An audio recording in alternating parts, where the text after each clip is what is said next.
General King, great to have you with us. It's interesting because we've talked a lot about a lot of these economic notes, and the president has made a lot of that. I want to read something from the Wall Street Journal talking about trying to gauge what's really going on in the North Korean economy as we go into this summit.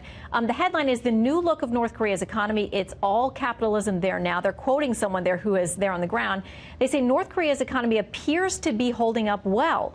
Rice prices have remained stable, and gasoline prices, which rose after sanctions were tightened, have fallen significantly from highs in the fall of 2017. North Korea's currency, the won, has held steady against the U.S. dollar. Construction projects continue in the capital. But, General, the article also notes that it's really tough to get accurate economic information out of North Korea, but they don't sound like they're desperate, at least at this moment. Yeah, absolutely. Well, there's a couple things that are happening here. First of all, Kim Jong Un departed from his father and grandfather, and really he underscores the black market and entrepreneurship, where a person who's working in Korea is assigned a job by the state, but he pays the manager of that position some money under the table so he can go out and work his own enterprise. And there's a lot of that going on, tens of thousands of people doing that, and it's contributing to the growth of the economy. The other thing is that despite the fact that the United States still has the sanctions on, the truth is Russia has never complied with the UN resolution, so they've been continuously transferring products to North Korea, and particularly out at sea transferring oil to North Korea. And China, since Singapore, has opened up the aperture on sanctions, and they are also assisting the North Koreans in a way that they were not prior to Singapore. So these are all part of the development of that economy, and clearly it takes some of the pressure off of North Korea. Yeah, and you're looking at some of the pictures there just moments ago as President Trump arrived at the Vietnamese presidential palace and met with his counterpart there, the president of Vietnam, and having their conversations.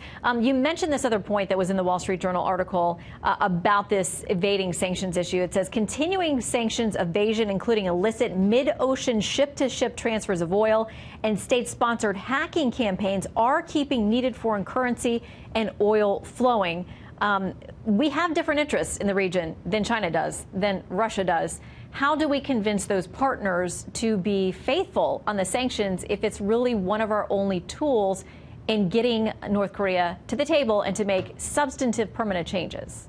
Well, I'm surprised that we don't put real pressure on Russia and expose them right from the beginning, because they have never complied with the UN resolution, and we clearly have satellites and other things that are taking pictures of what's taking place. Put it out there and let the UN Security Council, who voted for this resolution multiple times, see that one of his members is not in compliance. The second thing with China, maybe the elephant in the room with China may indeed be the trade talks that are taking place, and the fact we're getting closer to a deal with President Xi, and this sort of complicates the situation to put pressure on him. But I'm convinced that we need to keep the pressure on China as it pertains to North Korea and all the other issues that we're dealing with China. All right. Well, that seems to be the strategy, at least at this moment, with the administration. General Keane, thank you very much for helping us as we preview this over the next couple of hours, this important meeting. Yeah, good talking to Shannon.